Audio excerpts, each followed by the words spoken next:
Maqaa Abbaa, kan Ilmaa, kan Hafuura Qulqulluu, Waaqa tokkotti ni amanna. Ameen. Kabajamtootaaf jaalatamtuu samaatiiwwan Waaqayyoon kan jaallattan, Waaqayyos kan isin jaallatu ijoolleen tawaahidoo hundumti keessan lafaaf bakka jirtanitti nagaa Waaqayyo isiniif haa baay'atu. Akkam jirtu?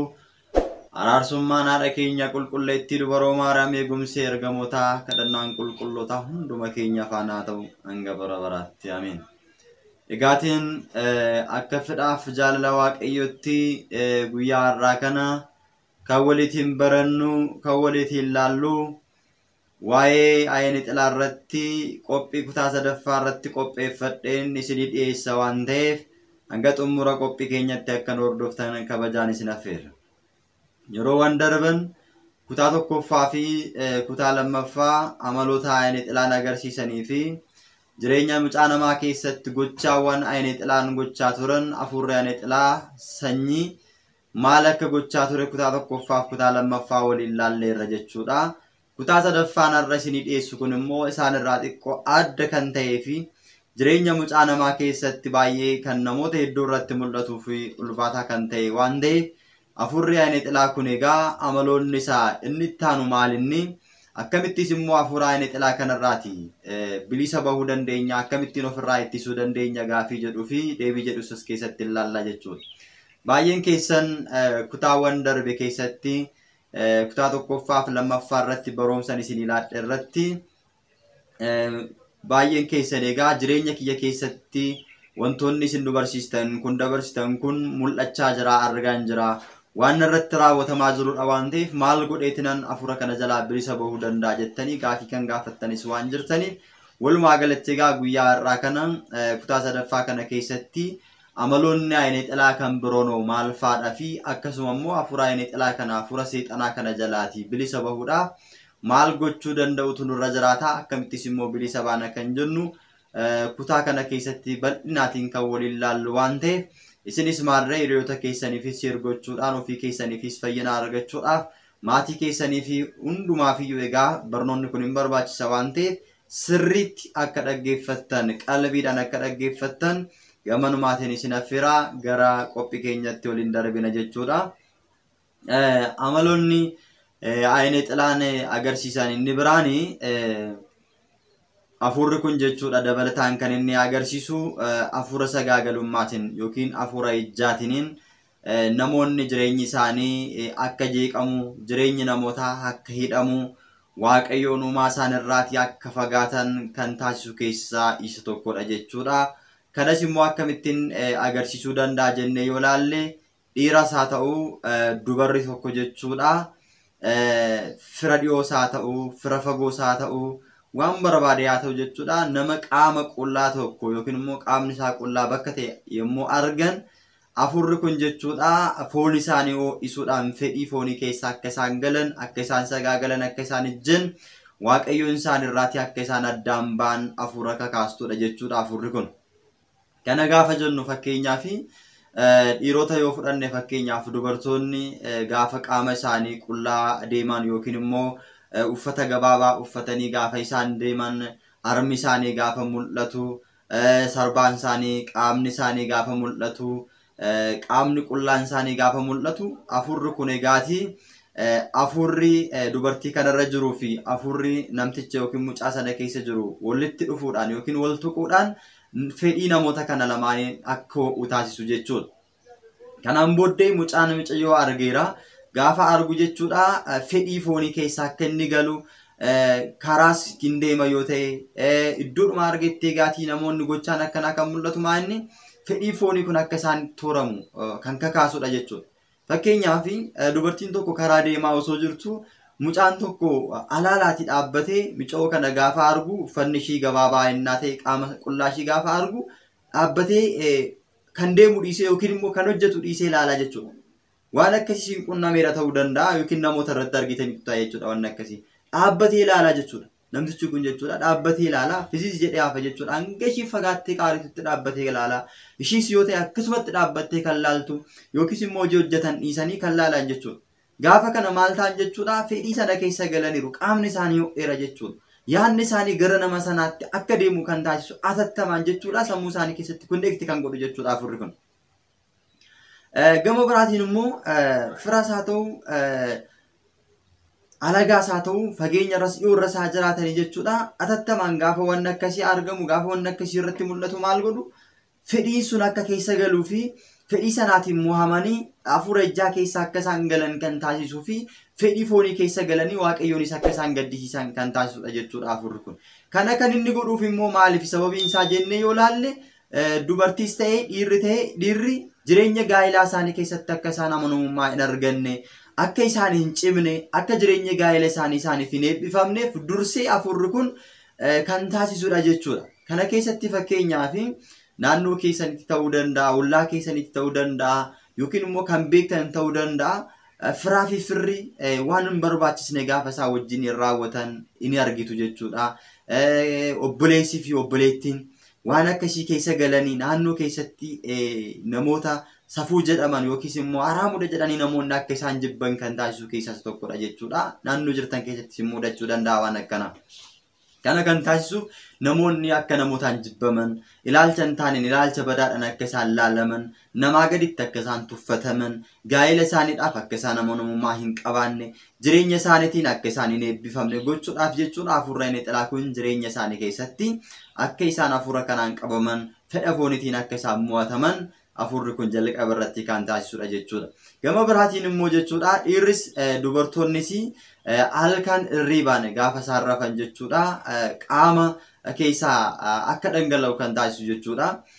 Fakkeenya nam tokko dhiiras haa ta'u dubarree innaa rafan jechuudha osoo omtuu qaama isaanii hin tuqin osoo omtuu walitti dhufeenya isaan faana hin uumin akka waan walitti dhufeenyi isaan faana uumameetti yookiis immoo dubartii yoo ta'e akka waan dhiira wajjin rafteetti dhiira yoo ta'e immoo akka waan dubartii wajjin rafee jirutti fakkeessuudhaan jechuudha qaama isaanii keessaa dhangala'aan sun akka dhangala'u kan taasisuu fi yeroo waan sana keessaa baannanan riba keessaa baannanan namni wajjin akka ciisanitti fakkaate sun omtuu kan bira hin jirre qaama isaanii irratti garuu dhangala'aa qofa kan argan akka isaan rifatan kan taasisu jechuudha. Fakkeenyaaf waan kana immoo kan inni taasisu ri'aa isaanii wajjin akka waan jiraniif itti fakkeessuudhaan. Ri'aa isaanii wajjin akka waan jiranii itti fakkeessuudhaan yookiin immoo ri'aa gaa'ela isaanii wajjin akka waan jiran itti fakkeessuudhaan ri'aa yookiin immoo guyyaa argan yookiin nama guyyaa daandii irratti argan itti fakkeessuudhaan dhiira yoo ta'e dubartii tokko guyyaa karaa irratti argee yaadni isaa sila akka jalqaba jenne akka wajjin deemu erga ta'een booddee nama sana wajjiniin akka waan ishee argate wajjin ciisutti ishiis immoo ta'e akka waan namicha guyyaa argate wajjin ciisutti itti fakkeessuudhaan qaama gurraachi wayii dhufee jechuudha irra ciisuudhaan fedhii foon yookiin sagaagalummaadhaan kan rakkisudha jechuudha. Egaatii kana keessatti maaltu mul'ata yeroo baay'ee jireenya mucaa namaa keessatti fakkeenyaaf dhiirota yoo fudhannee ilaalle dhiironni galgala rafanii halkan abjuudhaaniin jechuudha waan akkasitti dhufa jechuudha. Osoo hin beekin osoo homtuun raawwatamanis immoo osoo maan argin innaa hirribaa baannanan qaama isaan irratti dhangala'aa ispermiin dhangala'ee innaa argan ni mul'ata jechuudha. Hafuurri kun inni jalqabaa kaayyoon isaa waan akkasii gochuudha. Kan ammoo kan isheen taasistuuf jechuudha nyaata guyyaa lamaaf guyyaa sadiif namni sun walitti fufee nyaate ijaarsa qaama isaadhaaf kan ta'u gama saniin akka inni dhangala'ee akka inni humna dhabu akka inni dandeettii dhabu akka inni yaadni isaa jalaa bittinnaa'u taasisuudhaaf hafuurri kun maal fayyadamti gama kanaatiin namtichi halkan gaafa inni rafuu abjuudhaan itti dhuftee akkas taasisti jechuudha. Gama biraatiin immoo hiriyaa isaa yookiin immoo hiriyaa isaa fageenya irra jirtu wajjin akka waan rafuutti haadha manaa isaa wajjin akka waan rafaa jiruutti itti fakkeessuudhaan yookiin immoo qaama guyyaa arge yookiin nama guyyaa arge wajjin akka waan rafaa jiru itti fakkeessuudhaan erga rafee waan sana raawwatamee qaama isaa keessatti dhangala'een booddee immoo yennaa bineen jedhee of bira laalu akka waan hammatee rafee itti fakkeessuudhaan garuu yennaa bineen jedhee rafee erga ka'een booddee innaa laalu homtuu kan hin jirre jechuudha. Garuu qaama isaa keessaa dhangalaasuun kan dhangala'e jireenya isaa keessatti akka inni gaddu kan taasisudha jechuudha. Kana kan gootuufis immoo kaayyoon isaa inni guddaan dhiironni akka isaan mana qulqullummaa deemanii sirna qulqulleessa irratti hin argamneef akka isaan tsabal qiddaasee hin dhugneef akka isaan iddoo tsabalaa deemanii hin xammaqanneef akka isaan walitti dhufeenya waaqayyoo wajjin hin taasisneef mana qulqullummaa waaqayyoo akka isaan hin deemneef daangessuudhaaf jecha dursitee hafuurri kun akkana gooti jechuudha. Fakkeenyaaf dhiirri tokko zinneetii yookiin immoo ispermiin kun qaama isaa keessaa gaafa dhangala'u jechuudha abjuudhaan waan akkasii gaafettu dhufu sa'aatii 24 guutuu ala turee qaama isaa dhiqateetu gara bataskaanaa galuu qaba waan ta'eef sa'aatii 24 kana alatti dhoorkitee sirna qulqulleessarraa akka inni daanga'uuf tsabala akka inni hin dhugneef eebba akka inni hin hirmaanneef taasisuudhaaf egaa maal gootii indaangeessiti jechuudha sa'aatii 24f akkuma dubartoonni innaa marsaan laguu yookiin warababaan isaanii itti dhufe sa'aatii guyyaa 7 amma dhiqatanitti hanga qulqullaa'anitti ala turan namni kunis jechuudha sa'aatii 24f dhiqatee ala tura waan ta'eef jechuudha kanarraa kan ka'e jechuudha afurri kun karaa kanaatiin mana qulqullummaarraa fageessuudhaaf mana waaqayyoo irraatii fageessuudhaaf jecha kan ishiin akkas taasistuuf jechuudha afurri kun እና jireenya mucaa namaa keessatti kanadha kan raawwatu isheenis immoo jechuudha osoo hin beekin hiriyaa jaalala ishiitti fakkeessuudhaan abbaa manaa ishii yookiin abbaa manaa yoo qabaatte abbaa manaa ishiitti fakkeessuudhaan yoo inni bira hin jiru ta'e yoo biras jiraates akka waan wajjin rafanitti itti fakkeessuudhaan qaama ishii ho'isuudhaan qaama ishii keessaa dhangala'aan sun akka inni dhangala'u taasisuudhaan egaati yennaa xiqqoo turte of bira laaltummoo yookiin namni ishii wajjin rafaa jirtu sun akka kan hin jirreennaa ta'u akka ishiin rifattu akka ishiin tamaarrartu akka ishiin jireenya ishii keessatti jeeqamtu taasisuudhaan jechuudha afurri kun mana qulqullummaarraa fageessuudhaaf sirna qulqulleessarraa fageessuuf tsabalarraa fageessuudhaaf waan garaagaraa jireenya ishii keessatti akka jeeqamtu taasisuudhaaf jecha afurri kun egaa jireenya mucaa namaa keessatti waa namaa kana raawwata jechuudha. Egaa baay'een namootaa jireenya kana keessatti kan isaan hin qunnamne jira jennee yaadnu sababiin isaa iyyuu maatiin keenya dudduubarraa jalqabanii waaqolii tolfamaa waaqessu yoo ta'e afurri kun zarzariidhaan sanyiidhaan darbee namoota hundaayyuu hin qaqqaba waan ta'eef jechuudha. Afurri kun namoota hunda hin tuqa jechuudha. Afura kana immoo egaa akkamittiin daangeessinaa akkamittiin immoo akka dhalootatti hin darbine nurrattis immoo akka dhiibbaa hin uumnee fi jireenya keenya keessaa akkamittiin akka baasuu dandeenyu immoo ilaalla jechuudha. Gama biraatiin afurri kun jechuudha sababiin inni dhiirotas ta'ee dubartoota akka isaan kana taasisan wantoonni akkanaa akka irratti raawwatamu kan taasisu jalqaba akkuma isinii kaase jechuudha.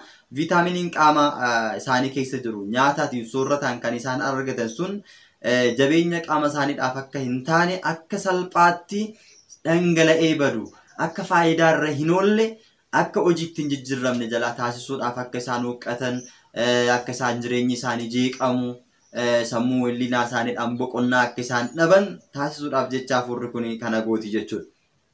Gama biraatiin immoo haadha manaa fi abbaa manaa gidduutti sanyiin karaa hin beekamneen akka dhangala'u kan taasistu jireenya isaanii gidduutti immoo gaa'elli isaanii akka hin mi'oofne fedhiin isaanii akka dhaabbatu yookiin immoo walitti bu'iinsi akka dhufu taasisuudhaaf jechuudha.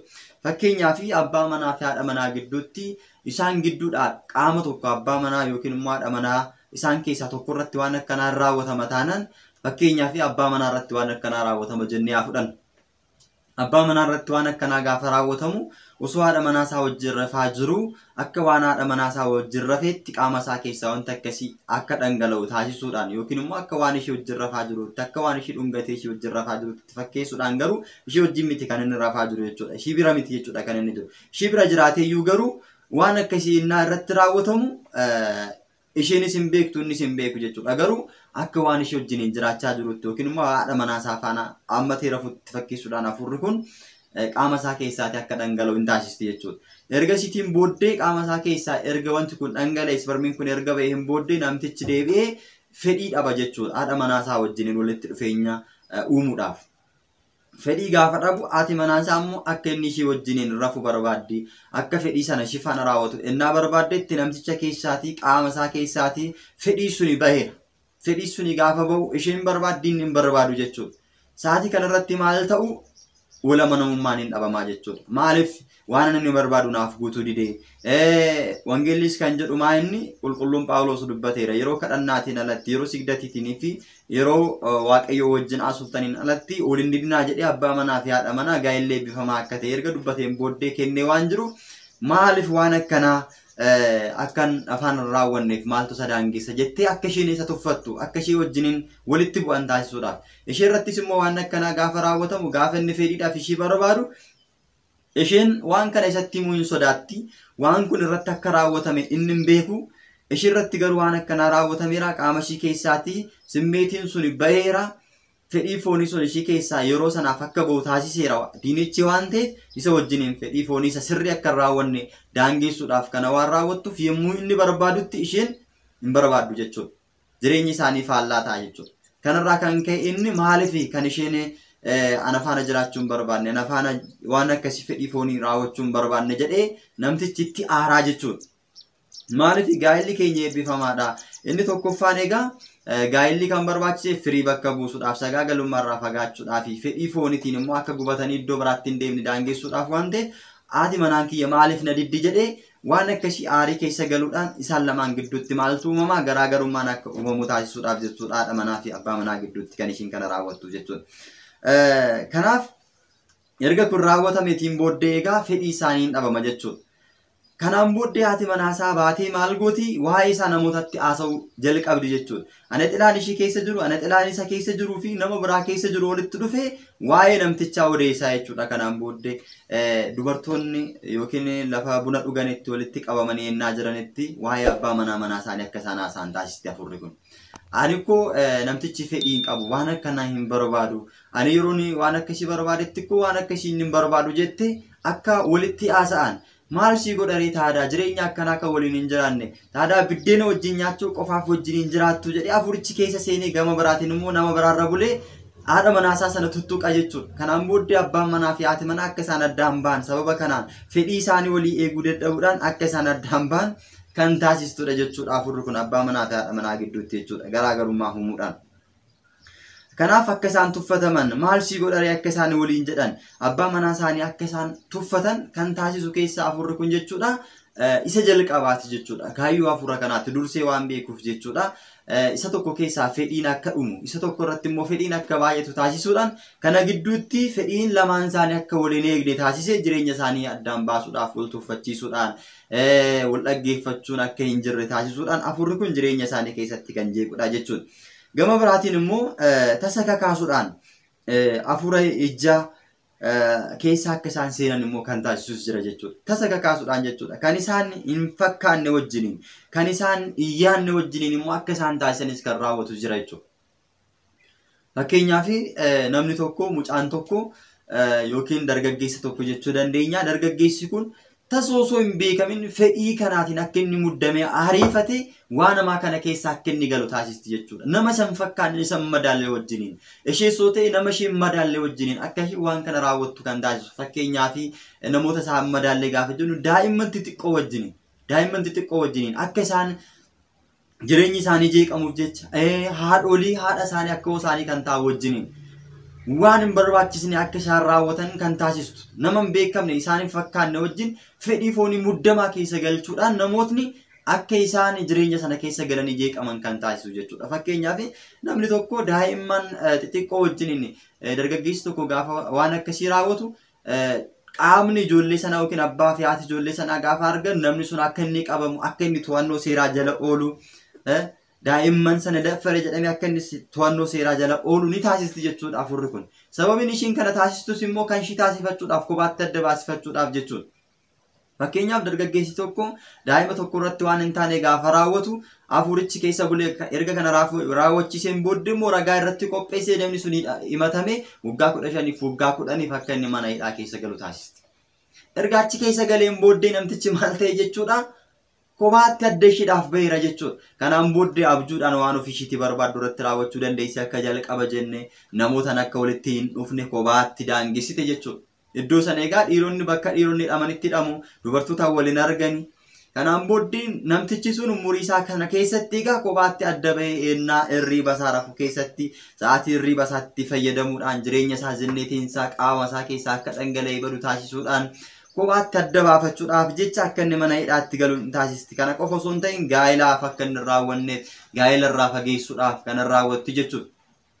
Gama biraatiin immoo achi keessatti immoo sirna warra Soodom yookiis immoo fedhii faallaa ta'e dhiirri akka isaan raawwatan kakaasuudhaaf achi keessatti mana hidhaa san keessatti illee waan hin taane akka isaan raawwatan taasisuudhaaf namoota akkasii iddoo tokkotti sassaabbatti jechuudha xilaan kun jechuudha. Kanammoo kan taasisu jechuudha afura budaa zaar ana xilaa jireenya mucaa namaa keessatti kan ishiin kana raawwattu jechuudha.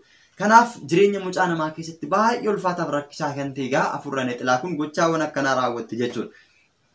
Gama biraatiin immoo kana kan ishiin gootuuf jechuudha gaa'elli isaanii akka isaaniitti hin miidhagne gaa'ela isaanii diiguudhaa fi hidhata ofii isaanii hidhata ofishiitii gochuudhaaf hidhaatti galchuudhaaf namaatiin walitti bu'iinsa akka uuman taasisuudhaaf jireenya isaanii jeequudhaaf kan ofishii godhachuudhaaf jecha afurri kun kana ni taasisti jechuudha.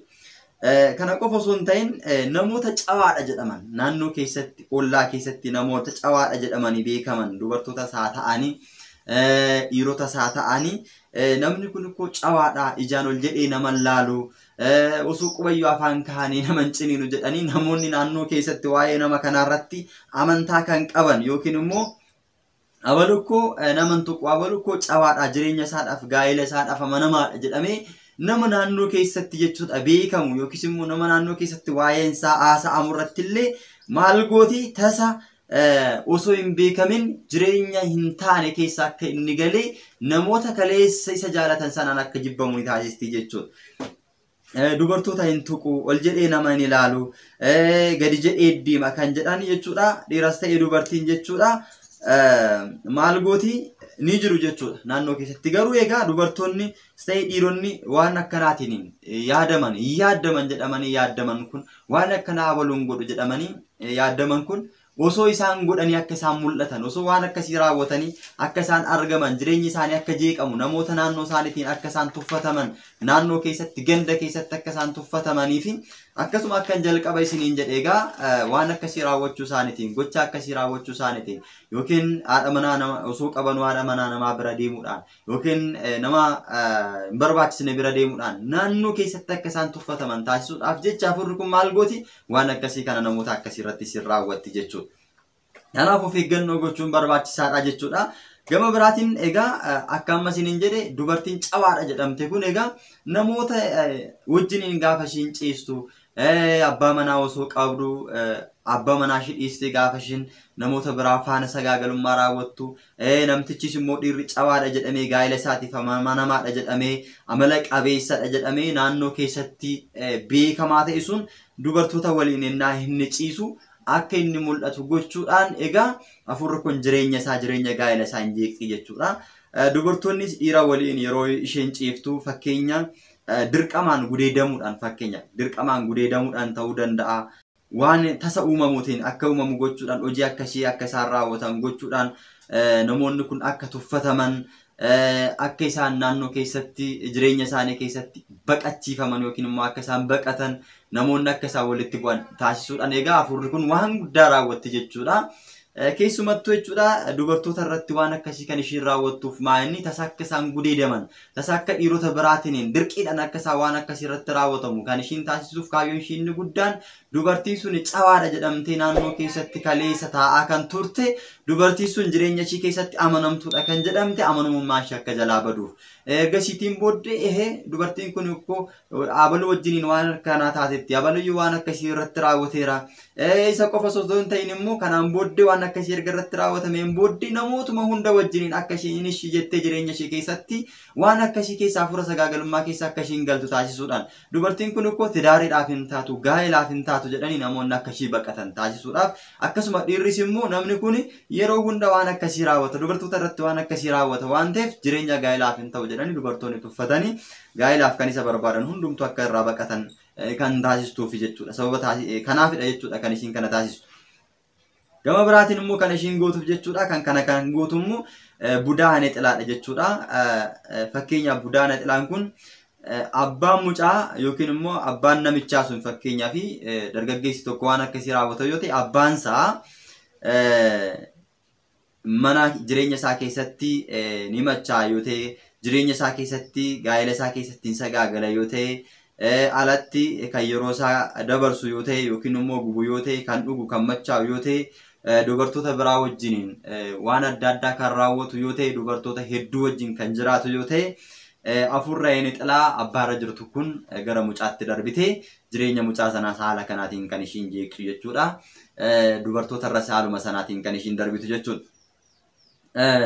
Gama biraatiin egaa akkuma nama isiniin jedhe dirqisiisee gudeeduun yookiin immoo dubartoonni dirqisiifamanii akka isaan gudeedaman taasisti. Dubartoota bichaa osoo hin ta'in dhiironnis fedhii isaanii malee dhiirri tokko fedhii isaa malee dubartiin tokko dirqisiistee maaloo na wajjiniin jiraadhu jettee jireenya isaa keessatti yookiin immoo sittaniyya waan akkanaa nama faana raawwachuu baatte jettee dirqisiisti jechuudha. Seenaa kana yoo fudhattan seera uumamaa boqonnaa 39 irraa kaastanii yoo ilaaltan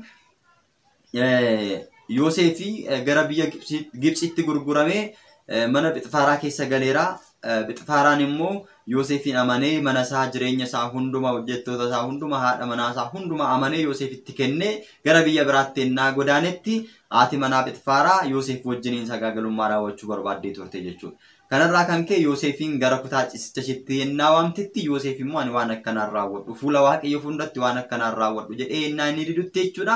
Maal goote dubartiin suni ati waan akkanaan afaan raawwattu yoo ta'e sittaniyya erga sittiyyeen booddee immoo hojjettoonni abbaa manaa kiyyaa loltoonni abbaa manaa kiyyaa mootiidha waan ta'eef jechuudha. Si qabu gara mana hidhaatti si darbatu. Kanaafiyyuu gara mana hidhaatti darbatamuurraa guyyaa irraa kanaaf waan akkasiin afaan raawwadhu jettee isa dirqisiiste jechuudha. Yoosef garuu waan inni barbaade haa dhufu malee ani fuula Waaqayyoo fuulduratti waan akkanaan raawwadhu jedhee ennaa inni didu isheen immoo uffata isaa karaa duubaa qabdee uffata isaa irratti tarsaaste uffata ishiis immoo ofirratti tarsaaste uffata irratti tarsaasuudhaan dirqiidhaan na qabate jettee iyyite Yoosefin gara mana hidhaatti akka inni darbatamu taasisteetti jechuudha. Egaa kana keessatti gahee qaba jechuudha. Dubartoonni illee akka waan akkasii raawwatan dhiirota akka isaan dirqisiisan ni taasisti jechuudha afurraan ixilaa kun. Nuti immoo akkuma Yoosef egaa fuula Waaqayyoo fuulduratti waan akkanaan raawwadhu jedhee diduu danda'utu nurra jiraataa jechuudha. Eenyutu kakaasee waan akkanaa akka raawwatan taasisa. Otoo abbaa manaa qabanuu nama biraa faana akka isaan waan akkanaa raawwatan. Innis immoo osoo haadha manaa qabu dubartii biraa faana dirqiidhaan waan akkasii akka raawwatu kan taasisu. Mana keessatti otoo haati manaa isaanii jiranuu sadarkaa magaalaatti yoo fudhatan fakkeenyaaf hojjettuu qaxaratanii gaafa jiraatan fakkeenyaaf otoo haati manaa isaa jirtu namtichi hojjettuu isaa faana waan hin taane raawwatu argitu jechuudha. Kuni maaliif haati manaa isaa isa bira jirtu? Otoo haati manaa isaa isa bira jirtu gaafa ishiin alatti gabbaate hojjettuu isaa faana namoota hollaa faana akka waan sana dirqiidhaan hojjettuu isaa qabee akka inni waan akkasii godhu kan taasistu jechuun jireenyi isaa akka jeeqamu gaa'elli isaatti daariin isaa akka jeeqamu gochuudhaaf jechuudha. Afurreen ixilaa kun gochaa akkanaa kan ishiin raawwattu. Gama biraatiin jechuudha dirqiidhaan kan ishiin akka wal gudeedan yookiin dirqiidhaan waan akkanaa akka isaan walirratti raawwatan kan taasistuuf mana hidhaatti akka isaan galan akkuma Yoosef jechuudha. Abjuudhaan immoo dhuunfaatti kophaatti baastee itti fayyadamuudhaaf qaama isaanii keessaa wanti dhangala'u sun dhiibbaa akka isaan irra geessu qaamni isaanii akka irratti taasisuudhaaf jecha afurri kun maal gooti jireenya isaanii keessatti qorumsa akkanaatiin ni qorti jechuudha. Dubartoonni biraa akka dhiiricha bira hin geenye gochuudhaaf jeequudhaaf jireenya kobummaa isa barsiisuudhaaf jecha afurri kun egaa itti fayyadamti jechuudha. Fuudhii heerumi kan jedhuun gaafii namni dhiyeessuuf hin jiru waan ta'eef jechuudha. Fakkeenyaaf waan akkasiitiin qabaman yeroo taanaan tasa dirqiidhaan gudeedaman yeroo taanaan gara gaadatti kan isaan deebi'an dubartoonni jechuudha. Heerumi kan jedhaniin hin jiranii. Ishiinis immoo waan akkana irratti raawwatame osoo jiru seenaan jireenya kiyyaa akkanatti badee osoo jiru maal jedheetinan gaa'ela godhachuudhaaf eenyutu na faana gaa'ela raawwata jettee akka ishiin tasaaqqabtu akka ishiin jireenya ishii keessatti jechuudha. Jeeqamtu gochuudhaaf afurri kun waan akkanaa ni raawwatti jechuudha. Gara dhumaa irratti gaafa laallu afurri kun egaa sammuu laphee fi yaadadha jechuudha kan ishiin qabattu jechuudha. Sammuu laphee fi yaada namichaa yookiin immoo ishii qabatti jechuudha. Afurri kun egaa afurichi gara ofiitti jijjiiruudhaan kan beekamudha jechuudha. Yaada nama sanaa, sammuu nama sanaa, laphee nama sanaa gara ofiisaatti jijjiira jechuudha afurichi yookiin immoo gara ofiisitti jijjiirti jechuudha. Kana gaafa jennu maaliif gara ofiisitti jijjiirti gaafa jennu yookiin gara ofiisaatti jijjiira gaafa jennu addunyaan kun ogummaa isheedhaaniin kan fayyadamtu inni guddaan kanadha jechuudha. Yaadni namtichi yaadu yaada afurichaatiin akka ta'u, sammuun inni itti yaadu sammuu afurichaatiin akka ta'u, lapheen inni itti yaadu laphee afurichaatiin akka ta'u taasisti jechuudha. Laphee namichaa keessaa fuudhuudhaan, laphee ishii keessaa fuudhuudhaan, sammuun isaa akka keessaa fuudhamu taasisuudhaan, murteessuu danda'u akka inni dhabu taasisuudhaan afurri kun jireenyi namootaa keessatti hin jeeqte jechuudha. Sammuun jechuun egaa sammuun kan ittiin yaadnudha jechuudha. Yaadni keenya immoo kan ittiin madaalamu sammuudhaan, lapheen keenya immoo egaa kan ittiin murteessinudha, sammuun keenyas kan ittiin murteessinudha. Kanaaf wantoota kana sadan qabachuun ishee jechuudha tasgabbaa'uu akka isaan dhaban taasisuudhaan afurri ixilaa kun jireenya isaanii keessatti yaada isaanii, sammuu isaanii, laphee namootaa gara ofiisitti jijjiiruudhaan kan isheetiin yaachisuudhaan jireenya isaanii keessatti dhiphisti jechuudha. Fakkeenyaaf hojii irratti ta'uu danda'a. Hojii irratti gaafa jennu fakkeenyaaf namtichi hin hojjetaa yookiin immoo isheenis hin hojjetti.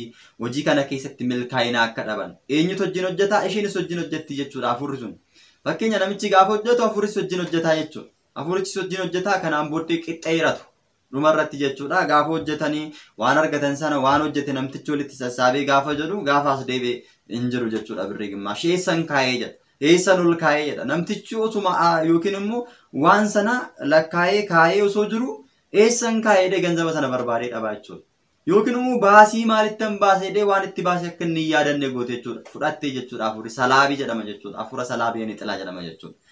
Namtichi hin hojjetaa hin xaaraa waggaadhaan hin xaaraa hin hojjetaa waan inni argatu baay'eedha. Inni as deebi'ee immoo gamaggamee ilaalu immoo xiqqoodha hin jiru. Jijjiiramni hin jiru jechuudha jireenya isaa keessatti. Kanaan booddee haati manaasaa maal jettiin namichi kun hin hojjetaa hin xaaraa eessan naqaa haadha manaa biraa qabamoo eessatti ol ka'a jireenyi keenya hin jijjiiramu waggaadhaan kanuma jireenya isaanii keessatti ciqiciqiin akka uumamu taasisuudha. Kan biraamoo namoonni ala jiran waa'ee namichaa akka yaadan. Fakkeenya namtichi inni gada inni daldala yoo ta'e daldalli isaa akka maleedha. Suuqii isaa akka dabareedhaan eeggatanii bitu. Namtichi kun akka fooqiin ijaara ture. Makiinaan bitu ture garuu yoo as deebitee jireenya isaa ilaaltee hin jiru jechuudha. Eenyutu hojiin hojjechaa jira? Afurittiin hojiin hojjechaa jirti jechuudha. Afurra xilaa hojiin hojjechaa jirti booddee hin hirmaatte jechuudha. Yeroo hirmaattu immoo hin argu namichi jechuudha. Kana keessatti egaa mucaan namaa jireenya isaa keessatti akka inni jeeqamu gochuudhaan jireenya mucaa namaa keessatti gahee guddaa taphatti jechuudha. Lammaffaa irratti immoo barumsa irratti gaafa baratu mucaan dareetti kilaasitti mucaan yookiin micoon gaafa barnoota keessatti daree keessatti goobazii sadarkaa tokkoffaa kan bahan qabxii guddaa kan galmeessisan dorgommii irratti dorgii irratti gaafa deebii irratti gaafa dhiyaatan bakka isaati. Bakka jalqaba irratti afaan irratti kan deebisan erga baratanii xumuraniin booddee immoo firee isaan jiru. Baratanii koolleejjiidhaa bahanii yuunivarsiitiidhaa bahanii sammuun isaanii hidhamee qe'eetti deebi'anii maatii wajjin kan ta'an akka nama homaan baranneetti homaan beekneetti kan ta'an carraa isaanii jalaa cufti jechuudha. Waan hunda wajjin barattee xumurtee gin firiin hin jiru.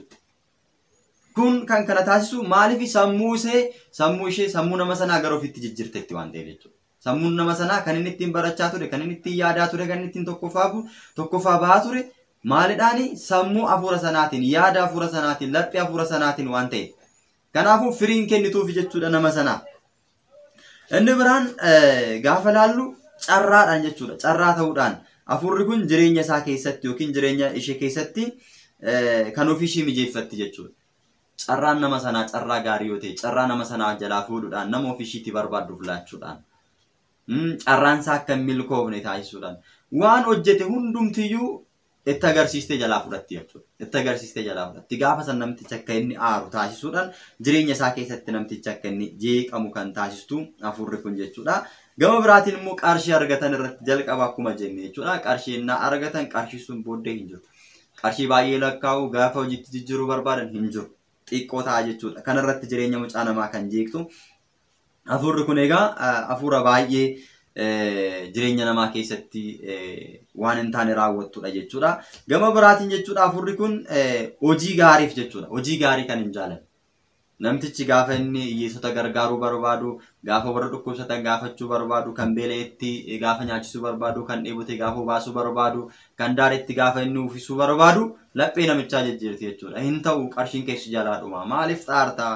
Maaliif qarshii kee baasta? Dafqa kee maaf baasta? Jechuudhaan akka inni sassatu. Garuu waan biraa irratti hin baasa namtichi. Waan hin beekamne waan faayidaa hin qabneef lubbuu isaadhaaf kan hin taane akka inni baasu taasisuudhaan. Fakkeenyaaf namootaaf gaafa walitti dhufe firoota isaa ta'uu danda'a, hiriyoota isaa ta'uu danda'a. Namoota baay'eedhaan gaafa walitti dhufe qarshii asitti hiyyeessotaaf akka hin kenne taasisee sassatee deeme sana fuulduratti immoo qarshii sana balleessuudhaaf hiriyoota isaa walitti fidde yookiin immoo namoota hin beekamne walitti akka inni dhufu taasiste nama kana maal jedheen bira darbe jechuudhaan dhugaatii akka isaan dhugan taasisuudhaan qarshii sana akka qisaasa'u akka inni bahu taasiste jechuudha afurri kun. Garuu hojii gaarii irratti zeeroodha jechuudha.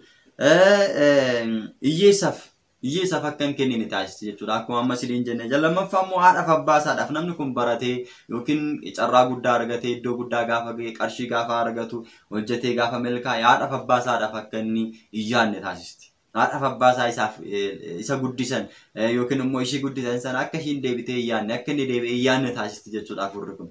Haadhaaf abbaa isaatti akka waliin galle. abbaan isaa faati isaa maal laa godhe mucaan koo maqaadhaaf qofa kiyyadha malee maal laaf godhe jedhanii akka isaan isa waqqasan taasisuudhaaf garaa itti jabeessiti jechuudha. Garaa walitti akka isaan jabaatan taasisiti jechuudha. Isa caalaa haadhaaf abbaa caalaa gargaaru caala nama biraatiif hiriyoota isaa hin beekamne wajjiniin baasii akka godhu qarshii sun akka badu taasisti malee qubna gararra akka hin oolle taasisti jechuudha. Inni biraa dhugaatiidhaan jechuudha akka isaan qabaman suusii garaa garaatiin caasiidhaan akka isaan qabaman qarshii argatan sana akka isaan achirra oolchanii fixan jireenyi isaanii akka jalaatti jeeqamu jireenyi isaanii dinagdeen isaanii akka jalaa gadi bu'u gochuudhaan egaa afurri kun jireenya mucaa namaa keessatti gahee guddaa taphatti jechuudha. Fakkeenyaaf kan sin jeeqxu jireenya mucaa namaa keessatti kan ishiin nama jeeqxu gara waaqayyootti akka hin dhiyaanneef waaqayyo irraa dhiifama akka hin arganneef waaqayyo wajjin akka tokko hin taaneef gara mana qulqullummaa waaqayyo akka hin dhufneef jireenya namaa akka hin eebbifamneef gaa'elli namaa akka hin eebbifamneef jecha afurri kun egaa jireenya mucaa namaa keessatti kana ni raawwatti jechuudha. Gama biraatiin ayini xilaan karaa ittiin sammuu namaa to'attu keessaa inni tokkumaa inni karaa dandeesse hundaan akka ati milkoofne gochuudhaan yaaduudhaan jechuudha. Karaa dandeesse kamiiniyyuu namni tokko akka inni milkoofne, kaayyoon isaa akka inni milkoofne, gaa'elli isaa akka inni milkoofne, gaa'elli ishee akka inni milkoofne, diinagdeedhaan haa ta'u waan yaaddi kamiiniyyuu akka ati milkoofne gochuudhaan jireenya kee keessatti maal gootan xilaan to'achuu yaaddi jechuudha. Amma umni waaqayyo keessa hin jirretti harki waaqayyo jireenya mucaa namaa keessaa hin jirretti afurri kun maal gooti waan hundaan kontirool gochuu barbaaddi.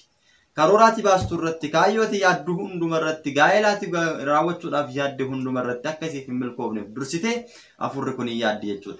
Afurota jiran keessaa inni xilaa kan adda godhu waan lama.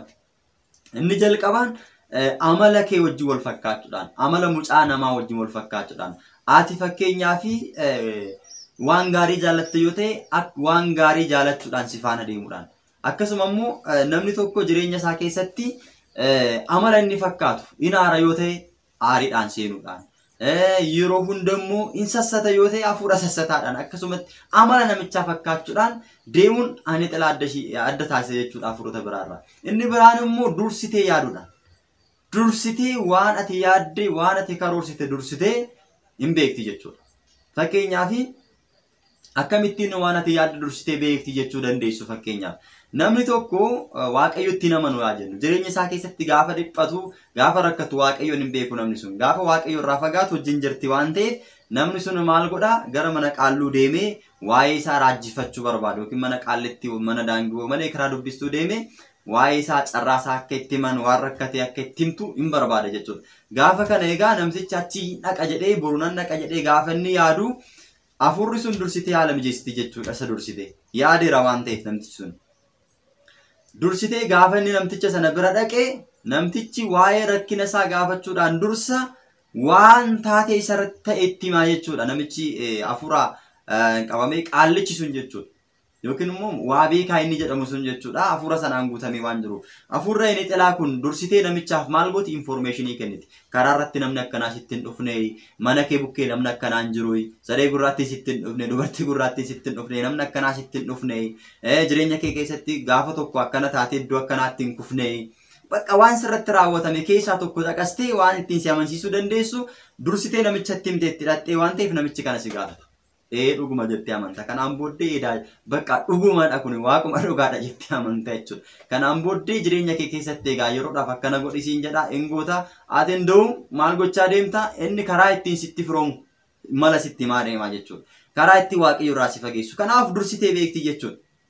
Dursitee beekti. Gama biraatiin immoo fakkeenyaaf gama afuuratti adeemnu jechuudha. Namni tokko afuura hamaadhaan qabamee jira jennu. Fakkeenyaaf afuura hamaadhaan qabamee gaafa jiru dhukkubsatee ciisaa jennu. Ati garuu nama sana fuutee tsabala deemuu barbaadda. Akka inni fayyu. Tsabala deemuu gaafa barbaaddu gaafa akkanaan fuudhee deema jettee karoorsitee gaafa akkanaan si fuudhee deema jettee namichatti gaafa himtu dursitee ani xalaan maal gooti dhaattee akka inni tsabala hin deemne fi dursitee karoorsitee hojii biraatiin qabsiiste namichi sun. Yookiin akka inni fayyu taasisti gaafa sana. Inni itti furte jechuudha. Akka itti furu taasisti afuura keessa si'aa jiru sana dhaqee isa miidhaa jiru sanaan dhiisi jetti. Namtichi nu harkaa bahuudhaaf gara tsabalaa deemuudhaaf waan ta'e gara bataskaanaa deemuudhaaf waan ta'eef dhiisi jettiin fayyeera bakka yeroo biraan deemaadha namichi. Fayyeera siniin jedha. Yookiin immoo dhimma guddaa isa mudata jechuudha. Yookiin boo'icha ta'uu danda'a yookiin immoo bakka dhimma guddaa na jala darbuu hin qabnedha jedhee guyyaa sana akka inni hafu taasiste jechuudha. Kanaan booddee isinis immoo erga namtichi iyyuu fedhii hin qabne maaltu na dhibe jettanii dhiistu. Akkaataa kanaan dursitee kaayyoo keessan karoora keessan keessatti hin beekti jechuudha inni xilaan jechuudha. Miidhaan inni geessisu egaa amala namaa sana wajjin irratti hundaa'uudhaan wal fakkaachuudhaan inni xilaa kan adda godhu isa kanadha jechuudha. Hafuurri inni xilaa egaa wantoota kanadha kan inni raawwatu jechuudha. Kutaa sadaffaa kana keessatti egaa adda kan godhu isaan kanadha. Kutaa sadaffaa akkuma waliin ilaalle kutaa arfaffaa shanaffaan itti fufa. Garuu guyyaa har'aatiif asirratti dabalataan kan inni isinitti himu jechuudha. Inni guddaani namoonni baay'een jireenya kiyya keessatti waan akkanaa na mudachaa jira. Waanuma narratti ta'aa jiru taateen irratti raawwatamaa jirudha. Hafuura kana jalaa maal godheen ba'uu qaba kan jedhuufis egaa asumaatiin isin xoqqomna jechuudha. Inni guddaan hafuura kana jalaa ba'uudhaaf inni nuti gochuu qabnu inni guddaan laphee keenya qulqulluudhaan Waaqayyotti amanuudha. Laphee keenya qulqulluudhaan Waaqayyotti amanuudha. Hafuurri akkanaa kun jireenya keenya keessatti wantoonni amma kaasni kutaa tokkoffaa hanga sadaffaatti dubbanne kan biroos jiru jechuudha. Kutaa sadaffaadhaa hanga kutaa tokkoffaadhaa hanga sadaffaatti wantoonni nuti dubbanne kun jireenya namaa keessatti amalli isaa gargar ta'uu danda'a jechuudha. Kutaa tokkoffaa keessatti inni baranne si mudachuu danda'a. Lammaffaa keessatti inni baranne si mudachuu danda'a. Lammaffaa fi sadaffaa keessa inni jiru immoo si mudachuu dhiisee sadaffaa keessa kan jiru si mudachuu danda'a. Ittaanee kan jiru immoo si mudachuu danda'a jechuudha. Kanaaf jireenya keenya keessatti waan akkanaa kan nu mudatu yoo ta'e hafuurri kun hafuura eenyu ta'uu beeknirra hafuura inni xilaa ta'uu beeknirra jechuudha. Hafuura inni xilaa ta'uu erga beekne maal gochuu qabna? Hafuura kana mo'achuudhaaf bilisa ba'uudhaaf maal gochuu qabna? Hafuura kana ofirraatii gubuudhaaf maal gochuu qabna kan jedhu jalqaba inni guddaan maal gochuu danda'u nurra jiraata? Laphee qulqulluudhaan Waaqayyotti amanu. Laphee qulqulluudhaan Waaqayyotti amanuu danda'u nurra jiraata. Lammaffaan kadhannaa laphee qulqulluudhaan gaggeessuu. Tsoomii sagadaan hafuura kana mo'achuu hin dandeenye jechuudha. Waa meeqan tokko laphee qulqulluudhaan Waaqayyotti amanuudhaan tsoomiidhaan sagadaan kadhannaadhaan isaan kana arfan tagbaar goonan hafuura barbaanne mo'achuu dandeenya. Akkamittiin immoo mo'achuu dandeenya? Jireenya keenya keessaa ba'uudhaaf immoo mallattoon inni ittiin jireenya keenya keessaa ba'uu isaa beeknu maa inni jennee yoo laalle tokkoffaan amaloonni nurratti raawwataman sun nurraa baduu isaaniiti. Sadaffaa irratti immoo jireenya keenya keessatti gaafa hafuurri sun nurraa ba'u milikkita agarsiiseera. Yoo iddoo tsabalaatti deemne iddoo tsabalaatti iyyee ba'a. Yoo manuma keenya keessa teenye immoo idduma jirru immoo teenye hafuura kana mo'achuun hin danda'amu. Kadhannaa goona taanaan, sigdatii goona taanaan, inni tsoomna taanaan hafuura kana guutumaa guututti injifachuu dandeenya jechuudha. Inni jalqabaa akkamittiin hafuura kana akka mo'achuu dandeenyu inni jalqaba sigdatiidha jechuudha. Sigdatii keessaa maal gochuu qabna? Dursinee lafa kadhannaa keenyaan qopheeffannaa, siiliin qopheeffannaa jechuudha. Siilii erga qopheeffannatiin booddee laphee keenya guutuudhaan yaada keenya hundumarraa bilisa taanee yaada addunyaa hundumarraa bilisa taanee laphee keenya qulqulluudhaan yaa Waaqayyotti hafuura kanarraa hiiki jennee fuula isaa fuuldura dhaabbanneen booddee jalqaba osoo gara kadhannaa keenyatti hin galin sigdatii saganna jechuudha. Sigdatiin gosa lamatu jira. Yaamliku sigdatinna የጸጋ sigdata አለ. Sigdata waaqummaa fi sigdanni kennaa jira. Isaan kana waa'ee sigdataa bal'inaati waliin laalla yeroo biraa. Lammaffaan immoo akaakuun sigdataa immoo bakka sadiitti qoodama. Adidoon sigdat kan jedhamu jira. Astambarkikoo kan jedhamu jira. Yaamlikoo sigdat yookiin immoo ፍጹም sigdat kan jedhamu jira. Isaan kun maal akka ta'an sirriitti ilaalla. Chaayinaalii gola faarfannaa irrattis immoo kaleessa barsiiseera. Muraasa isaa jechuudha achi keessaa ilaaluu hin dandeessu. Inni biraan immoo sirriitti bal'inaatiin sigdata waaqummaa kan jedhaman isaan kamidha? Maal jennee sagannaa? Sigdata kennaa fakkeenyaaf sigdata kennaa kan jedhamu immoo kennaadha Waaqayyo irraati. Eebbi kan isaaniif laatame qulqullootaaf kan sagadamu, ergamootaaf kan sagadamu jira jechuudha. Maal jennee sagannaa? Akkamitti saganna? Isa jedhu kutaa itti aanu keessatti bal'inaatiin waliin laalla jechuudha. Kanaaf ammaaf garuu hafuura kana mo'achuudhaaf inni guddaan fuula Waaqayyoo fuulduratti iddoo kadhannaa keenya sanatti gara bahaatti garagarree iddoo kadhannaa erga tolfanneetiin booddee guutumaa guututti naxalaa keenya uffannee uffata keenya qopheeffannee galgala isaa ta'u ganama yeroo kadhannaa keenya manna amantaa keenya egaati kadhannaawwan torbantu jiru. Yoo dandeenye kadhannaawwan torban kana gaggeessina, yoo dadhabne immoo galgalaaf ganamni dirqamadha jechuudha. Isaan kana gaafa kadhannaa keenya gaggeessinu egaa maal gochuu danda'utu nurra jiraata? Fuula Waaqayyoo fuuldura sanitti jechuudha jalqaba hin saganna jechuudha. Maal jennee saganna? Isa jedhu yeroo sagannu jechuudha haala viidiyootiif malee isinitti agarsiisa ammaaf jechuudha akkuma isinitti agarsiisutti qabattu jechuudha jalqaba irratti jechuudha abbaaf galanni haa ta'u jettanii sagaddu jechuudha ilmaaf galanni haa ta'u jechuudhaan qaama keenya guutuudhaan lafa geenye adda keenya lafa tokkoodhaan sagaduu qabna jechuudha yoo nu danda'ame immoo adda keenya sana kan ittiin tuqnu fannoon yoo jiraate fannoo lafa goonee adda keenya fannoo sana tokkoodhaan sagaduu qabna yookiin immoo macaafa kadhannaa illee lafa goonee adda keenya macaafa kadhannaa sanaan tuqsinee saganna jechuudha. Maaliif addi keenya gaafa waan sana tuquun gubata waan ta'eef hafuurra jira jiru. Jalqaba jechuudha maal jennaan jechuudha hafuura sanaan kadhannaa keenyatti innaa gallu maqaa qulqulluu Mikaa'eliitiin, maqaa qulqulluu Gabreeliitiin, maqaa qulqulleettii dubaroo Maariyaamiitiin, maqaa Yesuus Kiristoosiin maqaa qulqulloota hunduma waamne jechuudha. Hafuurri keessa kiyya jirtu, hafuurri Eenexalaa, afurri Xoqaaree, afurri Zaarii, afurri Budaa, afurri Matatii, afurri Jinni, afurri Qaallichaa, afurri Jawwee, afurri maatirraa dhaala dhaalaan dhuftee jireenya kiyya qabdee jirtu. Rifeensa mataa kiyyaati hanga qeensa miila kiyyaatti kan jirtu hundumti keessaniyyuu maqaa gooftaa keenya Yesuus Kiristoosiin siidheera, maqaa qulqulluu Mikaa'eliitiin siidheera, maqaa qulqulluu Gabreeliitiin, maqaa qulqulloota hunduma waamne jireenya kiyya keessaati hidhame siidheera. Kan hidhamte ta'e qaama kiyya keessaati iddoo tokkotti adda kiyya irratti sassaabame jennee ina jechuudha. Akka ati adda kiyya irratti sassaabamtu iddoo tokkotti akka sassaabamtu maqaa qulqulluu Mikaa'eliif qulqulluu Gabreeliitiin siidheera qaama kiyya keessaati hidhame jennee ina jechuudha. Inni hidhama maqaa qulqullootaa gaafatti waamnu waan ta'eef. Kanaan booddee maaliif adda keenya irratti akka inni sassaabamu goona karaa sanaan waan ba'uuf jechuudha. Achirratti sassaabame erga jenneen hin booddee hin sassaabama jechuudha dirqama isaa. Laphee qulqulluudhaan amannee maqaa qulqulluu Mikaa'eliin maqaa qulqulluu Gabreeliitiin siidheera jennaan hin hidhama jechuudha. Qulqulluu Mikaa'el ati dafii na qaqqabe hafuura kana irraa hidhi yoo jenne akkuma afoomiyaa irraa hidhe hin hidha waan ta'eef. Kanaafuu hidhame jennee erga hinetiin booddee kanaan booddee jalqaba irratti maal goona akkas jalqaba isiniin jedhe yookiin fannoo yookiin immoo matsaafota kadhannaa keessaa fuunee maal goona erga bakka kadhannaa keenyaa sana lafa godhannee adda keenya qofaan tuqnee saganna jechuudha. Gimbaari keenya guutummaa qaama keenyatiin saganna maal jennee saganna jalqaba irratti harka keenyaan akkana goone lafa tuqneetu kaanee sigdatan beektu waan ta'eef jechuudha isinitti agarsiisuun hin ulfaatu. Abbaaf galanni haa ta'u, ilmaaf galanni haa ta'u, hafuura qulqulluuf galanni haa ta'u jennee yeroo sadiin saganna jechuudha. Abbaaf galanni haa ta'u, ilmaaf galanni haa ta'u, abbaaf galanni haa ta'u, sagannee kaana, ilmaaf galanni haa ta'u, sagannee kaana, hafuura qulqulluuf galanni haa ta'u, sagannee kaana. Ittaansine abbaaf nan sagadaa, ilmaaf nan sagadaa, hafuura qulqulluudhaafis nan sagadaa.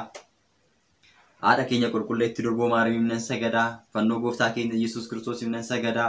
Qulqullootaaf nan sagadaa. Ergamoota Waaqayyoodhaaf nan sagada jennee hin saganne jechuudha. Erga saganneetiin booddee ittaansine akkana jenneetu saganna jechuudha. Afaan keenyaan akkas jechaa saganna jechuudha. Egziyoo maarennaa Kiristoos jennee saganna yeroo sadii jenna. Benta Maariyaam maarennaa Kiristoos yeroo sadiin saganna.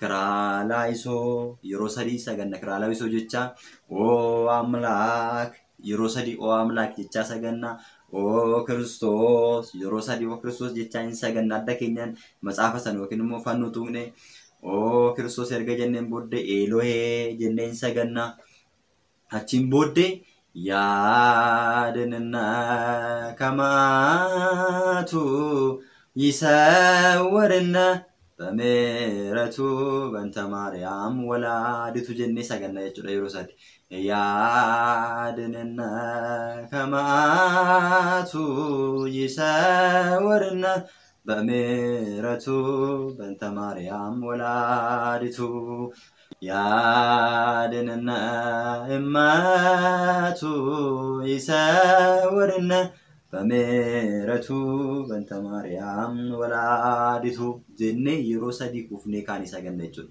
Yeroo sadii jechuun yaadinna amma jennee fidhu sanatti hunduma otoo irraan kutin hin saganna jechuudha. Dhumarratti simaanne amlaakne madaanne simaanne amlaakne madaanne simaanne amlaakne madaanne jennee hin saganna achiin booddee dhumarratti እንደ ቸርነቱ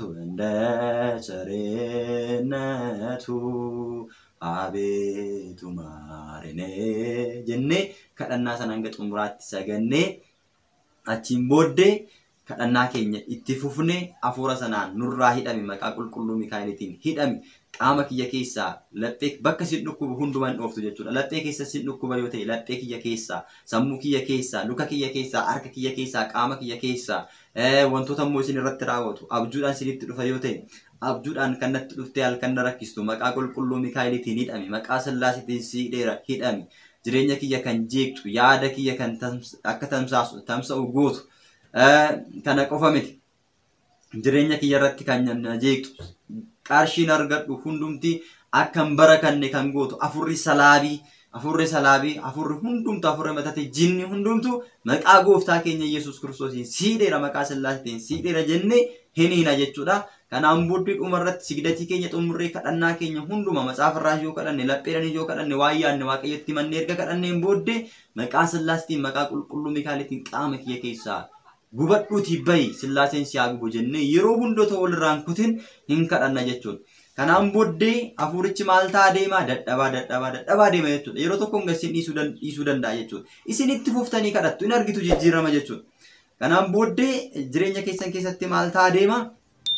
Yoo isin danda'ame immoo moqoxoraa jechuudha. Moqoxoraa yoo qabaattan, qibaa qiddusii yoo qabaattan, qibaa qiddusii adda keessan dibachuudhaan, qaama keessan diddibachuudhaan, moqoxoraadhaanis immoo maqaa gooftaa keenya Yesuus Kiristoosiin, maqaa Sillaasiitiin, maqaa qulqulluu Mikaa'eliitiin, maqaa qulqulluu Gabri'eeliitiin, afurri hamaan, afurri seexanaa, afurri xonqolaa, afurri matatii, afurri jinni, afurri zaarii, budaa matatii, jinni hundumti keessan, afurotiin hundumtu maqaa Sillaasiitiin jireenya kiyyarraa, kaayyoo kiyyarraa, hojii kiyyarraa, maatii kiyyarraa kan hidhamte ta'e jennee qaama keenya rukunna jechuudha. Qaama sana gaafa rukunnu yoo afurichi sinirra jiraate qaamni keessa sin guba jechuudha. Mallattoo sin agarsiisa. Qaamni keessan zirr jedhee hin gubata jechuudha. Yeroo sana maal ta'a? Afurichadha kan gubatu jechuudha. Mataa keessan, qaama keessan bakki sin dhukkubu hunduma maal gootu? Moqoxoraa sanaan hin rukuttu jechuudha. Jalqaba garuu Elshaadaay, Adoonaay, Tsaba'oot, Egzaabeer jennee maqaa abbaa ilmaa afura qulqulluun jennee moqoxoraa sana rukutuudhaan dursa hin eebbisna jechuudha. Kanaan booddee isaatidha jechuudha. Ibiddadha jechuudha. Ibidda daabiloositti, sansalata daabiloositti hidhame waan ta'eef moqoxoraan namoonni tokko maal jechaa jiru? Abboolii keenya irratti kan ka'aa jiran jiru jechuudha. Keessumattuu Mammeer Girmaa fa'aa irratti abbaa Yohaannisii fi hafuurota hamoo warra baasan moqoxoraadhaan hafuura hamaa reebaa jiru jedhanii warri isaan himachaa jiran jiru. Eenyu aree barree isaan akka reeban barbaadanii hafuura hamaan yennaa bahu kan gubatan jiru namoonni baay'een jechuudha. Karaa sooshaal miidiyaatiin argaa jirtu jechuudha. Namoonni hamma abbaan keenya Mammeer Girmaan faan abbooliin hedduun isaanii moqoxoraadhaan gaafa hafuura sana dhahanii guban hafuura seexana moqoxoraadhaan seexana gubaa jiru, moqoxoraadhaan seexana dabaddabaa jirudha. Eenyu haa dabaddabanii barbaadan? Seexanni hin dabaddabamaane. Kanaafiyyuu jireenyi namaa akka namni hin fayyine, akka namni jireenya hin arganne, akka namni hin baranne kan barbaadan hafuuronni namarra bulanii karaa sooshaal miidiyaatiinis gabbaanii haasa'an jiru waan ta'eef isin kana dhaga'uun isin irra hin jiraatu. Tagliyyeen faa maal qabatanii hafuura hamaa gubaa turan?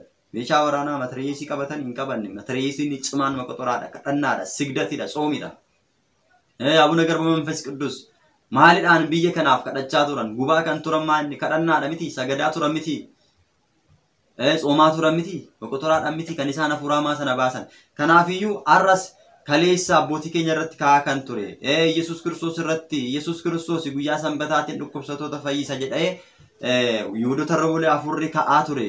Yesuus Kiristoosin dabarsee gara du'aatti afurri kennuudhaaf yaade hundumti afurri seexanaa maqaa gooftaa keenya Yesuus Kiristoosiin maqaa fannoo isaatiin hidhame sun ammas immoo fayyinni mucaa namaa maaliif sanbataan mucaa namaaf fayyista? Maaliif sanbataan matsaaguu fayyistee siree isaa baachistee kaaste jedhanii wangeela Yohaannis boqonnaa 5 irra jirurra Yesuus Kiristoos himachaa kan turan ammas fayyina ilma namaadhaaf kan hin barbaanne afurri hamoonni namoota irra bulanii fayyaa isinitti fakkaatu, fayyaa miti isaan baraatudha. Warra akkasiin hordofinaasin. Kanaafiyyuu isin jireenya keessan keessatti fayyuu barbaaddu taanan, jireenya barbaaddu taanan kanaan booddee hafuura sana hin gubdu jechuudha. Hafuura sana hidhuu dandeessu jechuudha. Kanaan booddee hafuurri sun jireenya keessan keessaa hin gubata. Dhuma irratti jechuudha hafuurri sun qaama keessan keessaa bakka isin dhukkubu hunduma keessaa sassaabamee adda irratti hidhame jettanii maqaa Sillaasiitiin iniitu jechuudha. Erga hidhameen booddee maqaa Sillaasiitiin immoo adda kiyyarraa qaama kiyya sammuu kiyya keessaatti bahi jechuudha. Yeroo sanaaf gaafa isin hiitan sammuun keessan akka malee isin dhukkubuu danda'a jechuudha. Akka malee isin adooduu danda'a jechuudha. Maaliif isin adooda? Hafuurichi bahuudhaaf waan cannaqamaa jiruuf jechuudha qaama keessan keessaa. Duraan hin tuqne waan ta'eef amma waan tuqxaniif akka inni bahuuf waan waraantanii jirtaniif iyyuu waraannamee waan jiruuf karaa bahuu barbaada. Bahu moo dhiisu jedhee taaggala jechuudha inni isin. Hin bahu jedhee isin hin taaggala. Dhuma irratti gaafa isin dadhabsiistanii gubdanii maqaa Waaqayyootiin kadhannaa keessanii sigdatiidhaan gaafa gubdan kallattiin inni ittiin bahu keessaa inni tokko anaan maaltu na gubee jireenya kana keessatti maaltu na gubee jedhee sagalee isin dhageessee bahuu danda'a. Yookiin abjuudhaan isinitti ba'e maaltu na gube kanaan booddee maaltu sirratti naafe jedhee sinan rabsee iyyuu bahuu danda'a jechuudha afurri sun jechuudha abjuu keessaniin. Yookiin immoo qaamanis yookiin immoo qaama keessan keessa addi keessan isin gubachuu danda'a. Isin dirmammaa uyyuu danda'a jechuudha. Kun mallattoo afurichi ittiin bahedha jechuudha. Maaliif inni guddaan adda keenya irratti kan inni innaa saganni sigdata sanaa waan gubatuuf jechuudha.